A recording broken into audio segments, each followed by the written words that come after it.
পাগলকে যেমন প্রথমে বলা কথা মনে করিয়ে দিলে সে কিছু মনে করতে পারে না, তেমনি তাকেও তোর কথা মনে করিয়ে দিলে সে তোকে মনে করতে পারবে না। কি সাংঘাতিক আর গায়ে কাটা দেয়া একটা কথা, তাই না? একবার ভাবুন, একটা মানুষের স্মৃতি থেকে সম্পূর্ণ মুছে যাওয়ার এই যে চরম অভিশাপ, এটা তো শুধু কোনো রাগের বহিঃপ্রকাশ নয়, এটা এমন একটা মুহূর্ত যা একটা গোটা জীবনের গতিপথ চিরতরে বদলে দেয়।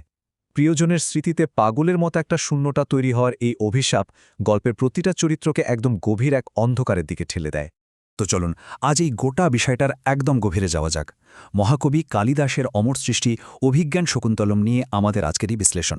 আমরা ধাপে ধাপে দেখব কিভাবে সামান্য এক মুহূর্তের অন্যমনস্কতা একটা নিতান্ত সাধারণ ভুল থেকে জন্ম নেয় পাহাড় প্রমাণ এক দ্বন্দ্ব।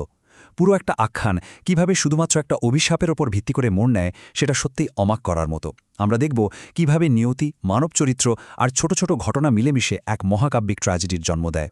প্রথম অঙ্ক, শকুন্তলার বিবাহ এবং সখীদের দুশ্চিন্তা। তপবনে রাজা দুষ্মন্তের সাথে শকুন্তলার গোপন বিবাহের পর থেকেই চারপাশের বাতাসে যেন এক চাপা উত্তেজনা কাজ করছে। ঠিক এই জায়গাটিতেই দুজন সখীর সম্পূর্ণ ভিন্ন দুটো ব্যক্তিত্ব আমাদের সামনে একদম জলের মতো পরিষ্কার হয়ে ওঠে। একদিকে রয়েছেন অনুসূয়া, তিনি অত্যন্ত বাস্তববাদী। তার মনে সারাক্ষণ এই ভয়ে কাজ করছে যে রাজা নিজের নগরে ফিরে গিয়ে সেই রাজপ্রাসাদের চাকচিক্য আর বিলাসিতার মধ্যে এখানকার এই শান্ত তপবনের কথা বা শকুন্তলার কথা আদৌ মনে রাখবেন তো। অন্যদিকে রয়েছেন প্রিয়ংবদা, তার দৃষ্টিভঙ্গি অনেক বেশি সরল আর আশাবাদী। সে মন থেকে বিশ্বাস করে যে রাজার মতো এত সুন্দর চেহারার মানুষ কখনো গুণের বিরোধী হতে পারেন না। মানে মূল বিপর্যয়টা ঘটার আগেই এই দুই সখীর কথোপকথন গল্পের ভেতরের আসল দ্বন্দ্বটাকে আমাদের সামনে খুব সুন্দরভাবে তুলে ধরে। তবে এই সব দুশ্চিন্তার মধ্যেও একটা বিষয়ে তারা কিন্তু একমত ছিল। তারা বিশ্বাস করত যে শকুন্তলার পালক পিতা মহর্ষি কণ্ব সম্ভবত এই বিবাহ মেনে নেবেন। কারণটা খুব সহজ, গুণবান পাত্রে কন্যাদান করাই তো একজন পিতার সবচেয়ে বড় ইচ্ছা। আর সেই কাজ যদি কোনো চেষ্টা ছাড়াই দৈব বা নিয়তি নিজে থেকে সম্পন্ন করে দেয়, তবে গুরুজনরা সন্তুষ্টই হন। এই ভাবনাটা সখীদের মনে আর আমাদের মনেও সাময়িকভাবে একটা স্বস্তির জন্ম দেয়। তারা বেশ নিশ্চিন্ত মনেই শকুন্তলার ভাগ্যদেবতার পূজার জন্য ফুল তুলতে শুরু করে। কিন্তু তারা তো আর জানত না এই স্বস্তিটা ছিল নিছকই এক সাময়িক বিভ্রাম। দ্বিতীয় অঙ্ক, দুর্বাসার ক্রোধ এবং ভয়ঙ্কর অভিশাপ। এবার কিন্তু গল্পের মোড় একদম ঘুরে যাচ্ছে, আর ঘটনার গতিও হয়ে উঠছে ভীষণ দ্রুত। ঘটনাগুলো ঠিক কত দ্রুত হাতের বাইরে চলে যায় সেটা একবার খেয়াল করে দেখুন। নেপথ্যে থেকে হঠাৎ ঘোষণা আসে, এই যে আমি এসেছি, মানে অতিথির আগমন ঘটেছে। কিন্তু কুটিরে বসে থাকা শকুন্তলা তখন স্বামীর চিন্তায় এতটাই মগ্ন যে সে পার্থিব জগৎ থেকে পুরোপুরি বিচ্ছিন্ন। তার এই গভীর অন্যমনস্কতা উপস্থিত অতিথির কাছে চরম অপমান হিসেবে গণ্য হয়, আর ঠিক এই সামান্য উপেক্ষাই ডেকে আনে এক অমোঘ ভয়ঙ্কর পরিণতি। ক্রোধে উন্মত্ত হয়ে অতিথি যে অভিশাপটি দেন, তার প্রতিটা শব্দ যেন আক্ষরিক অর্থেই এক একটা আগুনের ফুলকি। ওরে অতিথি অবমাননাকারিণী, যাকে একমনে চিন্তা করতে করতে উপস্থিত তপস্বী আমাকে অবজ্ঞা করলি, সে তোকে ভুলে যাবে। এই অভিশাপের মধ্যে লুকিয়ে থাকা খাঁটি আবেগ আর নিষ্ঠুরতা সত্যিই শিউরে ওঠার মতো। পাগলের স্মৃতিভ্রমের সাথে রাজার ভুলে যাওয়ার যে তুলনাটা এখানে টানা হয়েছে, সেটা এই অভিশাপের ভয়াবহতাকে যেন কয়েকগুণ বাড়িয়ে দেয়। আর এই অতিথি যে সে কেউ নন, তিনি হলেন স্বয়ং মহর্ষি দুর্বাসা, যার রাগের কথা সবাই জানে। প্রিয়ংবদা যখন দূর থেকে এই ভয়ঙ্কর সত্যিটা বুঝতে পারে, তখন তাদের মাথায় যেন আক্ষরিক অর্থেই আকাশ ভেঙে পড়ে। এই আকস্মিক আতঙ্কে, উদ্বেগ আর তাড়াহুড়োর নশে অনসূয়া হাত থেকে পূজার ফুলের সাজিটি মাটিতে পড়ে যায়। এই ফুলের সাজি পড়ে যাওয়াটা যেন আসন্ন এক বিরাট সর্বনাশের নীরব প্রতীক। আর ওদিকে অভিশাপ দিয়েই দুর্বাসা দ্রুত গতিতে ফিরে যেতে থাকেন, পেছনে ফেলে যান এক নিশ্চিত ধ্বংসস্তূপ। তৃতীয় অঙ্ক, প্রিয়ংবদার অনুরোধ এবং অভিশাপ মুক্তির উপায়।